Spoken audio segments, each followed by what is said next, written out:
Sebelum kita mulai webinarnya, saya akan membacakan beberapa peraturan yang akan dipakai pada saat webinar.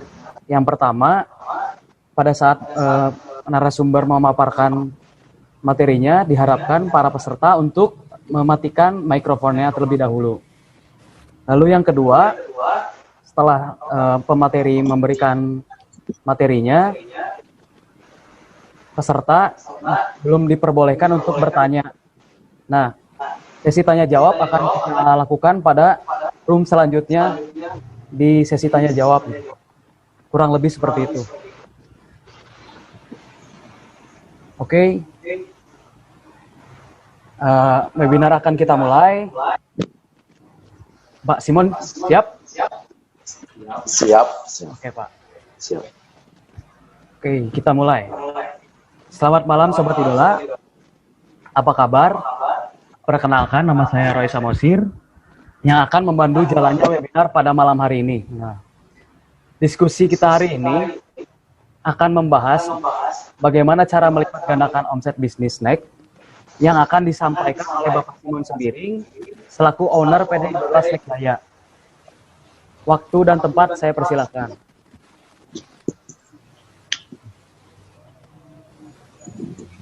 Ya, jadi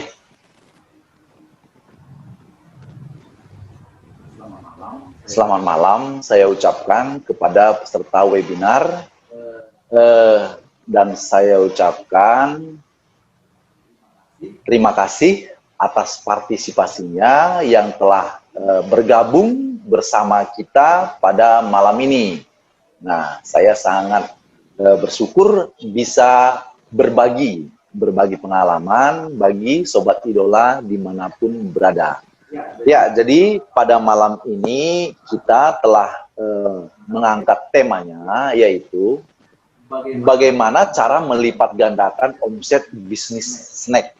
Nah, jadi inilah yang akan menjadi diskusi kita malam ini. Nah, terima kasih untuk Roy Samosir yang telah menjadi moderator kita pada malam ini. Ya, jadi bagaimana cara melipat gandakan omset bisnis penjualan.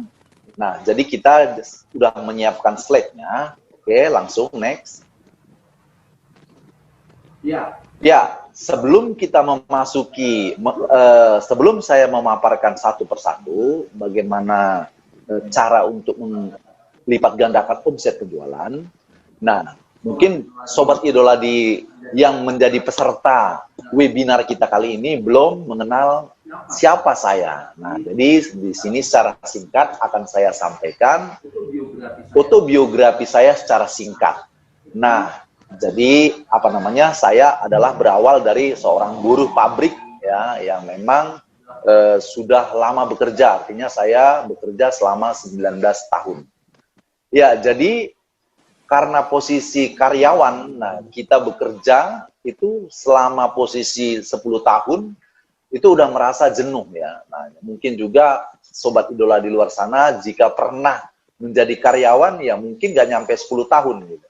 Namun karena saya adalah seorang perantau ya, yang ke Jakarta hanya mengadu nasib, nah untuk membuat satu keputusan itu nggak semudah itu gitu, karena harus memikirkan masak-masak gitu. Nah, makanya waktu itu saya belum berani memutuskan untuk resign dari tempat pekerjaan saya. Tapi saya berpikir, apakah yang harus saya lakukan? Apakah saya harus terus bekerja sampai akhir hayat saya?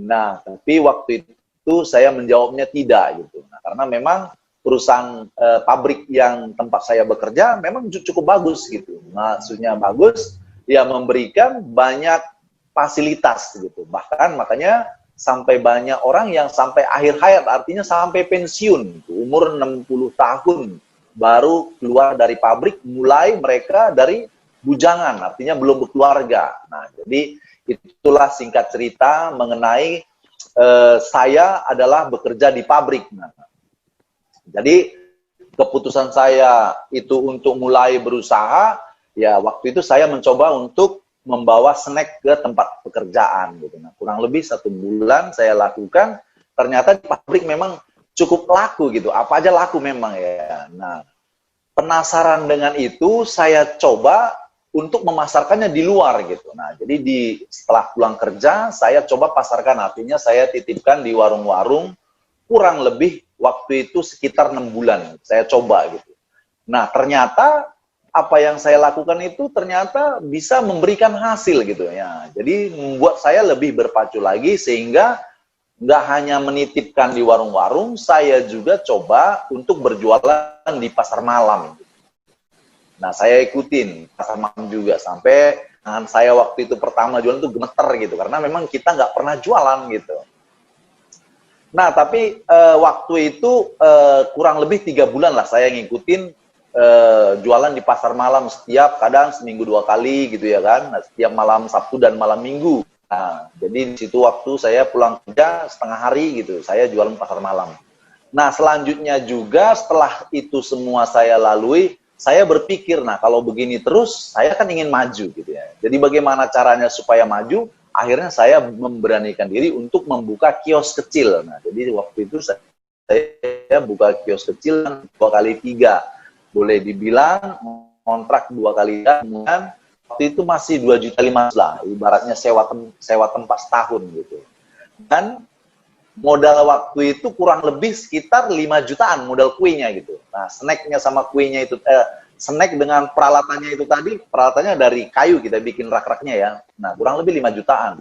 Nah, dari situlah terus saya masih bekerja, pulang dari pabrik, langsung saya ke toko. Waktu itu saya masih ngontrak di daerah Kebun Jeruk ya, di daerah Joglo waktu itu saya ngontraknya. Saya bekerja di Jakarta Barat, di sini masih di Tegalalur. Nah, di daerah industri pabrik di sini.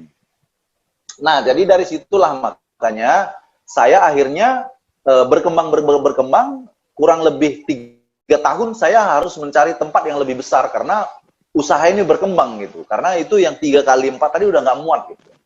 Nah, jadi itulah saya 15 tahun yang lalu gitu ya. Nah, 15 tahun hingga sekarang kita udah jalan 16 tahun nih, dari saya mulai nitip di warung-warung.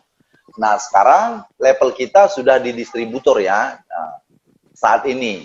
Nah, terus kita juga saat ini sudah memiliki 3 titik penjualan. Nah, satu di Jakarta yang di Tegalalur, dan satu lagi di Kampung Melayu Kampung Melayu Teluk Naga, kecamatan. Kemudian yang ketiga di Kota Bumega. Nah, masih di Tangerang juga. Jadi Jakarta 1, ada 2 di Tangerang. Nah, kemudian kita saat ini sudah memiliki toko binaan sebanyak 39 toko binaan. Nah, jadi apa namanya, itulah sampai saat ini. Nah, bahkan saat ini itu ada 5 yang di luar, maksudnya bukan di daerah Jakarta. Nah, ada di Pangkal Pinang, di Pulau Bangka, dan di Sungai Liat tuh. Nah, itu masih di daerah sana, di Bengkulu 1, dan ini nanti yang ke 40 sekarang lagi tokonya udah siap di Samarinda, Kalimantan Timur. Nah, itu dia. Nah, jadi pelanggan motoris 3 toko ini tadi ada 250. Nah, kemudian ada 45 pabrik yang dari kecil kita sudah rutin. Sampai saat ini ada 45 pabrik yang nyuplai barang. Dan ada 2 unit mobil pengiriman. Dan yang membantu saya untuk melakukan pekerjaan ada 15 orang karyawan yang bekerja bersama dengan saya. Nah, itulah sekilas foto biografi saya saat ini. Ya, next lagi.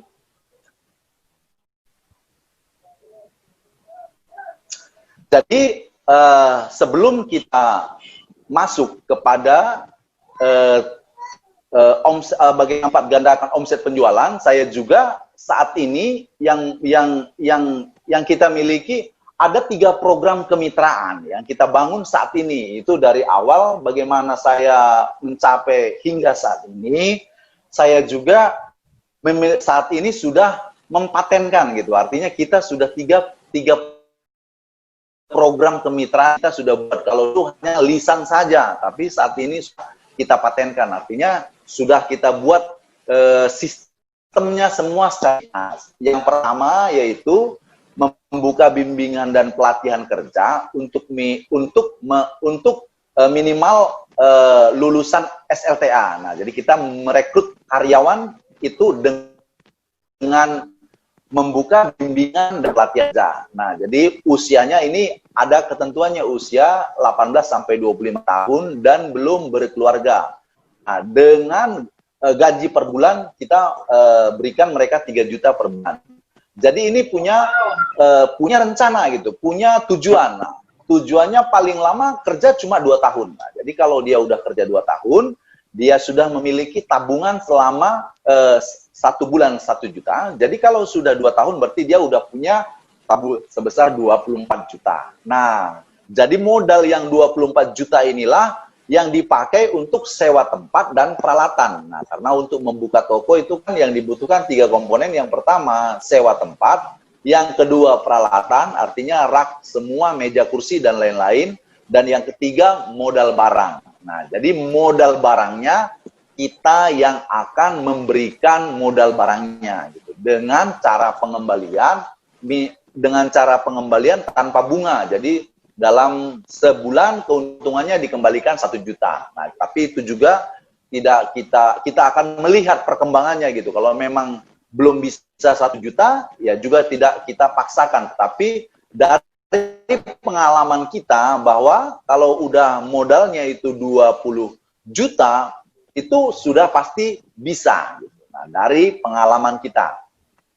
Itu program yang pertama. Program yang kedua, kita menawarkan membuka kesempatan bagi member baru dengan modal awal 1 juta. Gitu. Nah, dengan modal awal 1 juta, nah jadi ini paling lama kita harus punya target waktu nih. Paling lama itu kalau dia itu selama 1 tahun harus sudah punya simpanan minimal 20 juta. Nah, artinya setiap perputaran uang sudah kita presentasikan dengan modal 1 juta, disimpan 20% harus disimpan menjadi modal lagi gitu.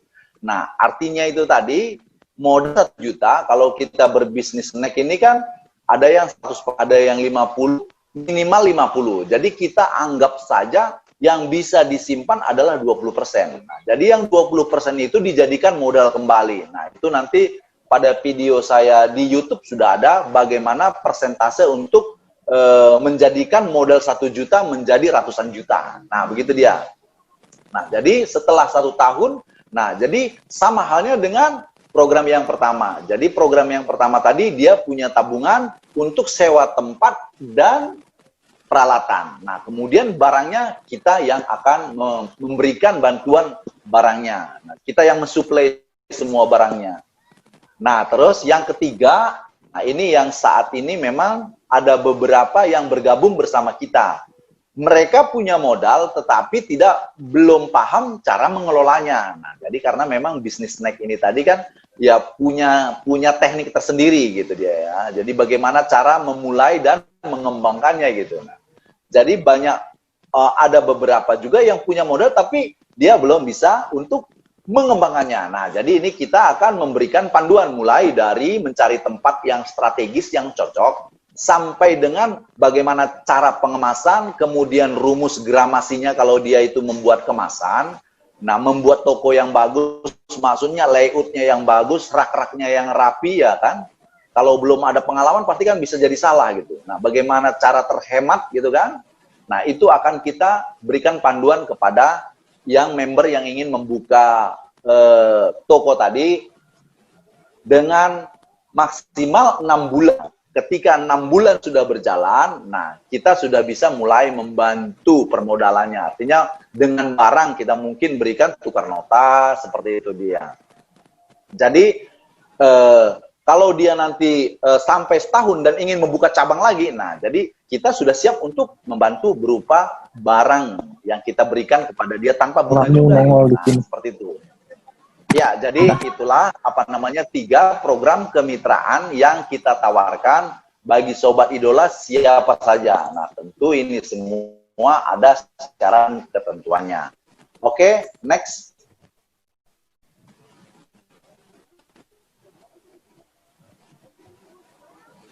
Next.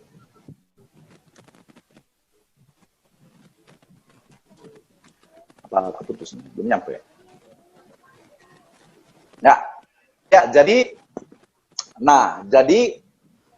tiga faktor melipat gandakan omset penjualan yang saya pahami selama ini dan yang saya lakukan selama ini itu ada tiga ya, ada tiga faktornya. Nah, faktor yang pertama itu adalah tempat yang strategis gitu ya. Nah, jadi ini banyak yang menjadi diskusi ya kan, dengan rekan-rekan atau dengan member-member yang ingin membuka toko baru gitu. Nah, ada yang ingin hanya mencari yang murahnya saja gitu. Nah, tapi tempatnya itu di dalam gang gitu, ataupun tempatnya nggak strategis gitu. Nah, jadi yang dimaksud di sini faktor yang bisa melipat gandakan itu tadi adalah tempatnya strategis. Nah, kalau umpamanya tempatnya tadi strategis, mudah diakses, ya kan? Nah, mudah diakses dan gampang untuk dilihat. Nah, itu dia. Jadi, itu udah merupakan satu faktor yang bisa melipat gandakan penjualan. Nah, kita punya produk bagus, tetapi tempat tadi sulit untuk dijangkau gitu. Nah, bagaimana kita bisa mengembangkan gitu kan? Bagaimana itu kan? Nah, akan sulit. Orang mencari-cari dengan mencari-cari tempat itu nggak ketemu gitu. Nah, itu dia. Jadi, yang pertama sekali yang kita maksud di sini yang bisa melipat gandakan omset penjualan adalah mencari tempat yang strategis. Walaupun mahal, nggak ada masalah gitu. Karena akan tertukar gitu, terbayarkan gitu. Nah, walaupun ibaratnya tempatnya ada hal, tetapi memang benar-benar strategis gitu dia. Nah, itu yang pertama. Yang kedua, kita ingin menyampaikan bahwa sehebat apapun produknya yang dijual, bila tidak ada promosinya, orang kan nggak tahu gitu. Nah, jadi ini promosi paling penting gitu.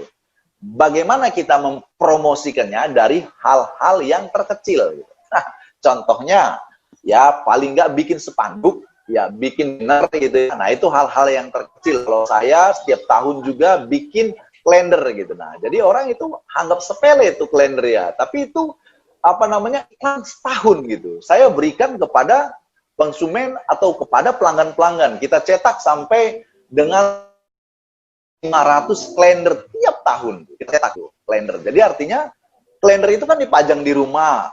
Ada yang taruh di meja gitu kan. Nah, orang kan melihat ya kan. Nah, ini apa ya kan kelihatan. Nah, itu maksudnya namanya ada nama toko kita. Nah, itu hal yang terkecil.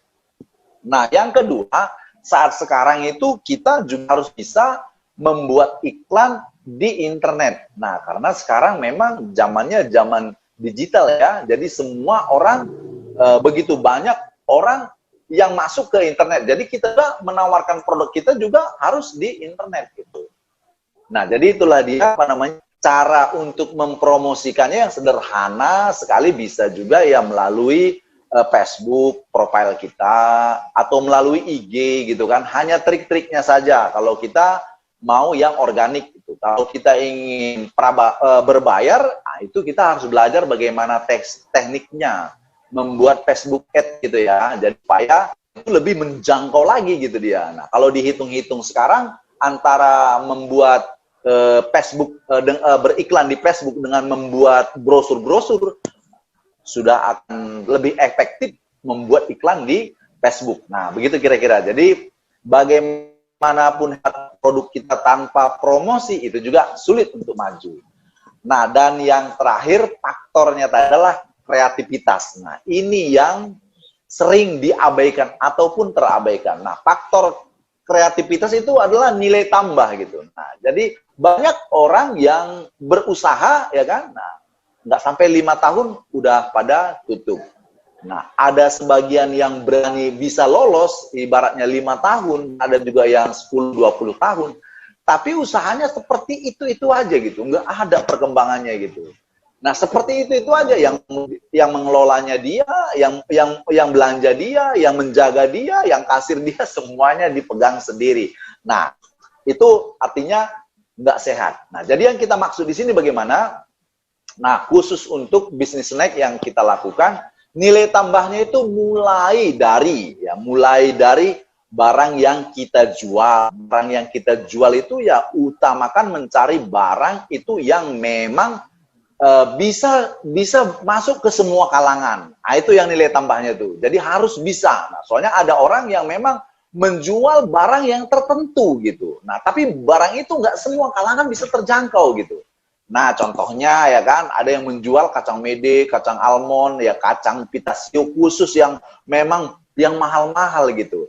Tetapi kan kalangan yang lain kan nggak masuk, hanya kalangan tertentu yang bisa menjangkau gitu. Tapi dengan kita menjual barang yang semua kalangan masuk, nah itu akan membuat jangkauannya akan lebih luas, penjualannya akan lebih besar gitu.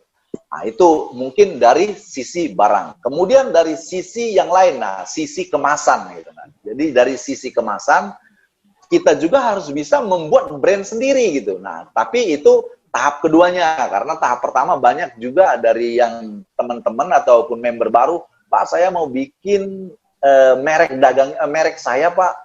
Nah saya bilang untuk mereknya nanti. Nah tapi untuk sekarang biar jalan dulu saja gitu. Nah modal 1 juta.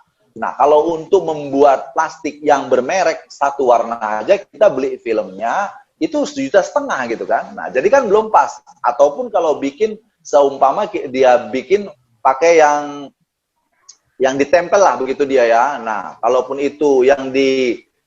yang dibuat seperti itu pun masih belum efektif. Jadi lebih baik difokuskan untuk modal dulu. Nah, itu dari sisi kreativitas. Artinya saya menyediakan plastik yang bermerek gitu, bermerek idola, brandnya idola. Nah, jadi artinya kemanapun dicari adanya cuma di idola gitu. Nah, itu dia mengenai kemasan ya. Nah, kemudian mengenai penghargaan. Ya, mengenai penghargaan. Jadi mengenai penghargaan artinya kita menghargai pelanggan-pelanggan kita. Nah, caranya bagaimana kita akan memberikan reward gitu ya. Gimana caranya memberikan penghargaan kepada pelanggan ya? Kita mungkin bisa memberikan harga khusus. Nah, yang rutin, yang belanjanya banyak kita berikan harga khusus. Kemudian kita juga memberikan kisaran. Nah, mungkin di tahun, nah kita karena udah mencatat semua ya nama pelanggan, nama member kita ya, udah kita catat semua. Nah, kemudian di waktu momen-momen tertentu ya, mungkin di momen hari besar keagamaan ya, mungkin lebaran ya, Idul Fitri atau mungkin Natalan ya yang merayakannya ya. Jadi kita berikan dia di situ gitu berupa hadiah gitu kan. Nah, itu salah satu penghargaan, salah satu trik gitu ya. Nah, jadi itu membuat orang itu tadi, nah membuat orang bagaimana kalau dia dihargai tentu itu akan sangat berdampak gitu. Nah, kita menghargai orang. Nah, jadi itu kreativitas ataupun nilai tambah masih banyak lagi yang bisa dilakukan.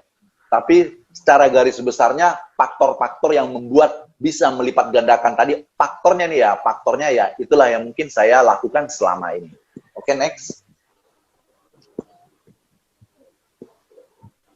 Ya, jadi masuk kepada aktualnya yang saya lakukan selama ini. Nah, jadi itu 3 jurus sakti bagaimana saya melipat gandakan omset penjualan. Nah, yang pertama saya membuka cabang, artinya menjemput bola. Nah, artinya pertama tadi kita toko pertama kita buka di Jakarta. Nah, setelah kita buka di Jakarta, kemudian kan banyak pelanggan yang dari jauh datang gitu. Nah, jadi ini kalau terlalu jauh, otomatis mereka mengeluarkan biaya gitu, mengeluarkan biaya dan waktu. Nah, jadi setelah diinventarisir, nah saya akhirnya memutuskan gitu untuk membuka cabang di Kampung Melayu Teluk Naga aja. Ya, di situ dia. Jadi itulah yang kita lakukan. Kemudian yang kedua, kita buka juga cabang yang di Kota Bumi, di Pondok Sejahtera. Karena di sana pelanggan kita juga banyak. Itu tujuannya supaya mereka di sana omset penjualan kita meningkat gitu. Kalau tadi yang di Tegal Alur penjualan rata-rata per harinya 20, di Kota Bumi 10 dan di Kampung Melayu 10 akhirnya kan jadi 40. Ini kita ambil contoh seperti itu. Nah, itu yang pertama. Yang kedua itu adalah membuat jaringan. Nah, seperti tadi yang saya sebutkan, kita saat ini sudah punya jaringan sampai 39 dan sebentar lagi menjadi 40 yang di Samarinda, Jakarta, di Kalimantan Timur. Nah, jadi kita buat jaringan seperti itu tadi. Jadi penjualan itu tadi bukan kita sendiri, kita punya jaringan sendiri. Jadi nggak peduli dengan kita menawarkan kepada orang-orang lain. Nah, itulah yang membuat omsetnya bisa meningkat gitu. Nah, dari jaringan yang kita buat. Selanjutnya, nah, dan yang ketiga ini yang sekarang yang memang wajib setiap pengusaha ataupun setiap yang berwirausaha harus memulai buka toko online. Jadi kita harus berada di online juga, jadi jangan offline saja. Nah, jadi sekarang kita sudah memulai kita selain di Facebook, juga kita sekarang sudah ada di Shopee, ada di Bukalapak, ada di Lazada, dan ada di Tokopedia. Nah, tujuannya apa? Nah, tujuannya supaya orang tahu gitu. Nah, ini hampir sama dengan iklan gitu dia. Jadi hampir sama dengan iklan. Jadi orang tahu. Akhirnya orang bukan melalui Shopee dia belanja, kalau dia bisa langsung ya kan datang melalui offline juga nanti, tapi perkenalannya dari online. Nah, jadi kita harus masuk. Nah, itulah yang menjadi jurusnya untuk mengaplikasikannya yang sudah saya lakukan. Nah, jadi inilah yang mungkin yang bisa kita sampaikan pada malam ini. Next. Ya, jadi saya selama ini menganut prinsip ya. Jadi saya akan membagikannya pada sobat idola ya. Fokuslah pada tujuan. Nah, jadi kita cukup fokus pada tujuannya. Fokus pada tujuan kita ya. Jadi seriuslah. Selagi kita memang masih serius. Nah, jadi jika memang waktunya serius, tapi kalau jika memang waktunya santai ya kita bawa santai. Nah, tapi tujuan harus jelas gitu. Jadi supaya tercapai apa yang ingin kita capai. Nah, jadi supaya selain itu kita juga harus belajar gitu, belajar mencapai tujuan, mengupgrade diri selalu gitu. Nah, jadi semua tadi kita upgrade ya, mulai tadi saya juga nggak paham terhadap internet, jadi harus belajar juga gitu supaya ngerti. Mungkin ini yang bisa saya sharingkan pada sobat idola di luar sana. Semoga bisa bermanfaat. Lebih lanjutnya nanti kita bahas di sesi tanya jawab. Oke? Jadi kita sudahin sampai di sini, kita masuk kepada sesi tanya jawab. Ya, serahkan kepada Roy. Ya, serahkan kepada Roy. Oke, terima kasih Pak Simon Sembiring atas materi yang telah disampaikan. Berhubung batas waktu di Zoom hanya 40 menit, selanjutnya kami akan membuka sesi tanya jawab pada room baru yang akan kami bagikan di WA. Nah, tapi sebelumnya kita berfoto terlebih dahulu untuk dokumentasi. Silakan dinyalakan videonya. Ya. Anton merah. Silakan dinyalakan videonya Pak Rewau, Pak Laurentius silakan. Pak Yosef silakan. Silakan. Pak Yudi silakan. Tolong dinyalakan. Pak Laurentius, Pak Yosef. Halo. Pak Laurentius. Silakan dinyalakan, Pak. Ya, Pak. Mau nanya ini, Pak. Nanyanya nanti di sesi selanjutnya, Pak. Nanti kan saya kasih linknya, Pak. Soalnya waktunya sudah mepet, Pak. Soalnya 40 menit, Pak, ini dari Zoom. Oh, oke. Oke, Pak. Tolong dinyalakan videonya agar kita bisa berfoto bersama, Pak.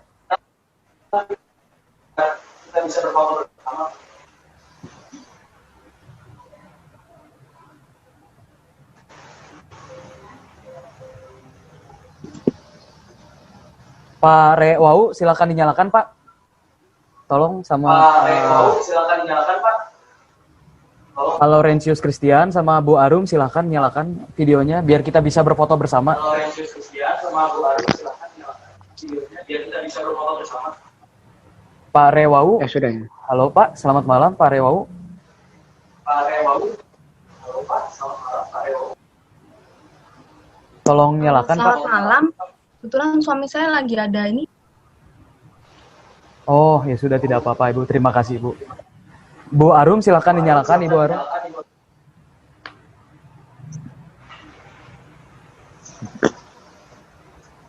Iya. Oke, Bu Arum. Halo, selamat malam, Ibu Arum.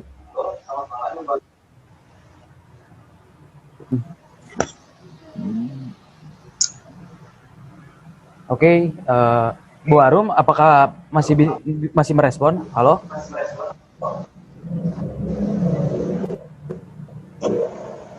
Ibu Rewau, Pak Rewau, boleh dijalankan saja sebagai perwakilan agar kita bisa berfoto bersama. Halo, Bapak Rewau atau Ibu Rewau?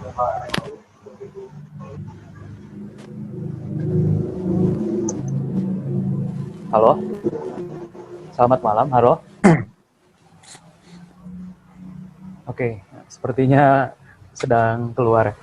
Oke, kita berfoto bersama. Oke, boleh berpose. Berfoto bersama. Oke.